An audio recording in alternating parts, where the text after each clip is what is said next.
చూడైతే నేను పాడుకొని ఆడానంటే ఈ చెంబులు పడిపోతే పట్టుకుంటారా? మరి మా చెంకులు అంచడమో ఎవరు తగ్గిపోతారా అలాగా? మరి పాట పాడతావా? మరి మా పాట. మరి ఆట ఆడతావా? మరి మా ఆట. మరి దేనికి వచ్చావరా? నువ్వు వాడుకొని పాడుకొని మొత్తం వేసుకొని 2000తో తీస్తే ఆ డబ్బులు మేము తీసుకొని ఊరి తాతనిచ్చి నాకు నీకన్నా పనులు ఎవరు లేరురా.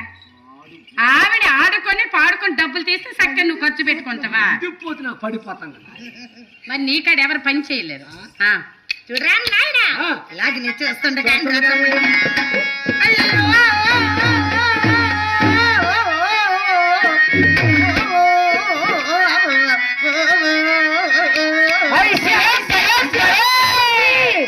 చూస్తుండే కాంట్రా నాయన. కానీ ఒక్క మాట అంటున్నారా తమ్ముడు,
చూస్తుంటే